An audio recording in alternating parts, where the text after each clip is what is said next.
warm up. John Shrek McPhee. We've been talking for a couple months now. Yeah. And so before all these, I like to do a quick warm up.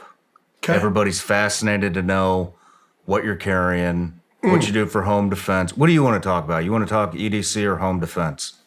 Hit me with one of them. I don't care. I got it all. I got you covered like a Jimmy hat. You know what I mean? Let's go. What do you think, Kimball? Home defense. Let's do home defense. Okay. What do you do? What's your primary weapon system for home defense? Yeah, I would say this is my defense is layered, right, first and foremost. And the first thing I'd like to say about my home defense is I'm not clearing my house. That's that's offensive moves. That takes 3 to 1 to get someone out of a f***ing house.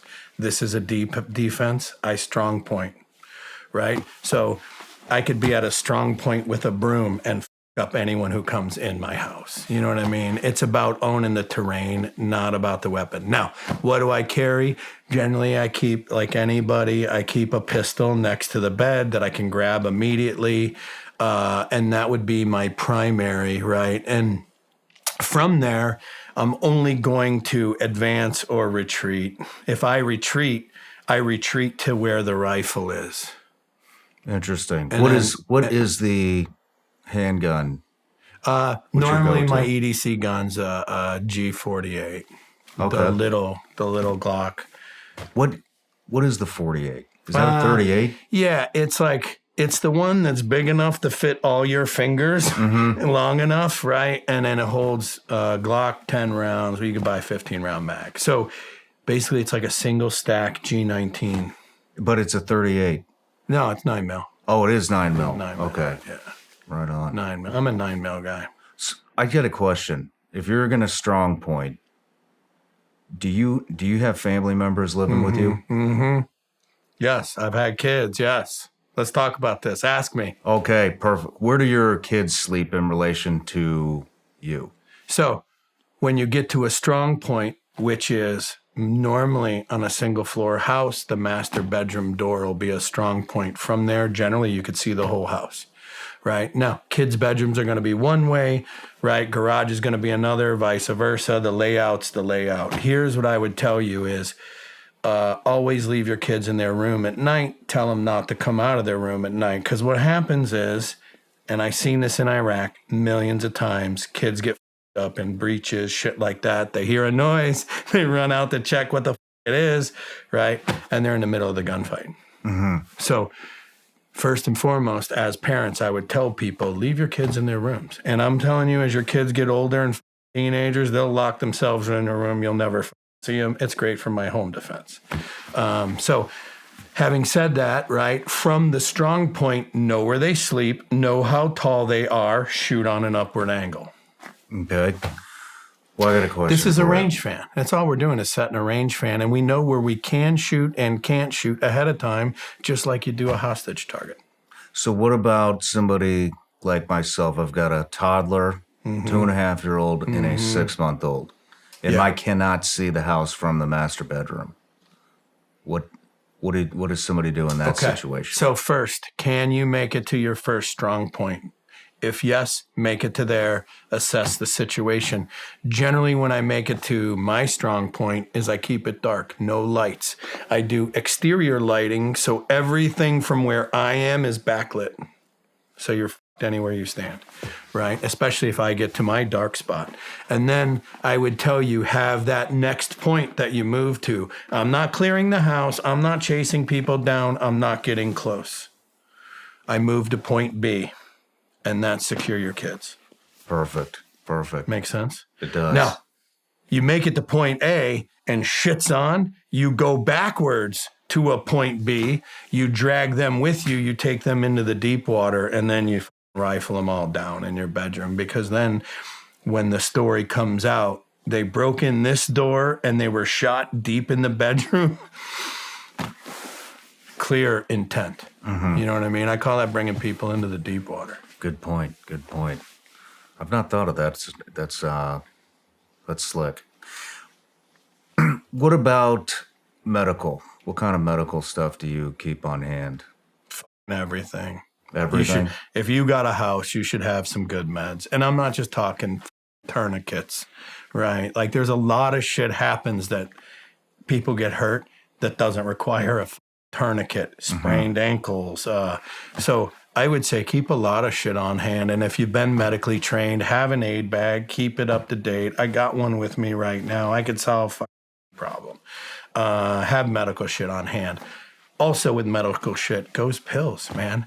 Have some cold medicines, have some all kinds of stuff, right? So I would say medically be prepared as possible. You know what I mean? Yeah. And why not? What kind of tourniquet do you use? I don't care. Doesn't even matter. Argue over it. Everyone I seen in Iraq get put on somebody, save someone's life, whether it sucked or not. Right on. Is there ones that are easier than others? Yes. The deal is it's not the tool, it's the preservation of life. Is it working enough to save someone's life? If yes, let's move on.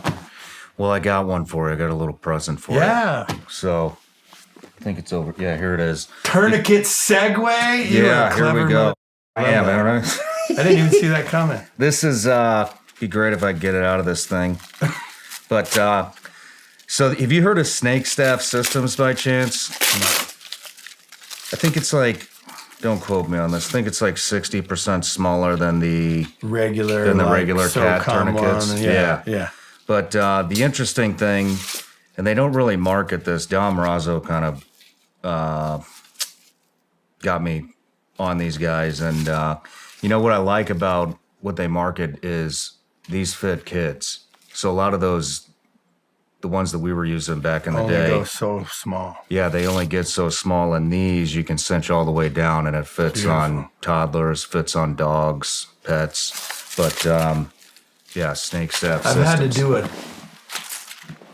I've had to do a tourniquet on a baby before, and I just kind of did it like mass trousers. I wrapped both the legs up tight, squeeze all the blood back to the body because I figured they don't got too much anyway. You know what were you doing? What's that scenario, if you don't mind me asking? asking? That was the worst night of my life. Was it? Yeah. Well, let's save it for the show then. Well, I may not talk about it. I don't know if I'm ready. You know what I mean? I don't know if we got time. What about deterrent systems? Just home deterrent. Yeah, just home defense deterrent. What do you got? Super simple. As far away from your home, early warning as you could get. What does that mean? The Nextdoor app. You seen this Nextdoor app? No. It's where Karens bitch about snakes in the road. You know what I'm talking about? Read the comments. They're that good. However, your neighbors and their Ring cameras and these little apps and these Karens that'll just rat you out for anything, they know everything's going on in your neighborhood before the cops do. So any type, and then this is intel. You know what I mean? Mm-hmm. You know this, right? You got to have the intelligence that leads you to whatever problem set or solution set. So, right. So I cannot imagine John Shrek McPhee's comment section in the Nextdoor app. I never comment. I got to see some screenshots of this shit. I just read the comments. I'm telling you. But as much as you can know about your neighborhood, Facebook groups, your sheriff, your police department has a Facebook group. Get on their shit, because a lot of times they post shit like, we're looking for this white minivan. And what you don't know is when you go, you're like, they're looking for a white minivan. You go on the Nextdoor app. People have been catching that white minivan doing all kinds of John's shit. Like, oh shit, that's my white minivan. You're like, damn it, I got to get this thing wrapped now. You know what I mean? They're on to me. I'm burned. They're on to me. I'm an outlaw. So the Nextdoor app, anything else, driveway alarms, anything like that? Yeah, so as we get closer, right, so that Nextdoor app is the neighborhood, your sphere where you live, whatever, right? And then the next layer is the driveway alarm, right? If you had a long driveway, as soon as someone crosses your border into your shit, you should know. You know what I mean? Why? Because the earlier you know, the better off you're going to be. You know what I mean? So I would say driveway alarms, fence sensors. Some guys do the laser down their fences, whatever it is. Your outer perimeter, your yard, your property line, whatever. I don't know how big the people's shit is, but that should be easily marked. And if anyone comes on, you should know. Now, here's what I would say. If the Delta Force is going to come for you, you ain't stopping it. You know what I'm saying? You know this. You ain't stopping it. So there's only so much this shit could do.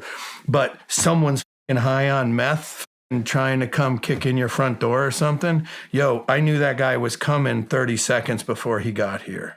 Yeah. Yeah. Huge advantage, right? So, I'm not saying, this defense will get you, against the tier one. I mean, you probably outdo the FBI or any SWAT team with it. You know what I mean? But if the Delta Force wants you, you ain't stopping that shit. You know what I mean? But early warning, driveway alarms as much as possible, ring cams, cameras, even fake cameras, right? And then the natural shit, street lights, dogs, yeah. Right? And then those are like kind of the big things, I would say. Perfect. At what point would you call the police? Post. After everything's done. And my 911 call would sound like this and exactly this, because that shit's evidence also. There was an incident at this address. Send police immediately. I wouldn't say, I just shot this crackhead. I wouldn't say that. This is evidence. Or you could say, there's been a shooting, admitting to nothing. Good point. You know what I mean? Because that's going to be evidence as well, man. And and I'd say this, like the average person I train, the average person I know, they don't break the law. And they're so fucking honest. If something like that happened, they'd be like, the guy came in and then I ran out there and then he looked at me and I shot him in the face, even though that might have been what happened. Like, this ain't the time to be telling someone that. Yeah. You know what I'm saying? And I'd say this, Americans lawyer up immediately. You don't talk to the FBI like Michael Flynn off the record. Motherfucker, we're not sitting in the same room. Yeah. You know what I'm saying? So here's what I would tell the average person if something bad happened. Are you saying you don't trust the FBI? I'm saying if they came for you, they probably wouldn't succeed in what they were doing. That's all I'm saying. Yeah. Any other advice for home defense? I think that covers it, man. That's pretty much the big stuff. I mean, if I was gonna tell somebody something, those are the big things, Hey, stop.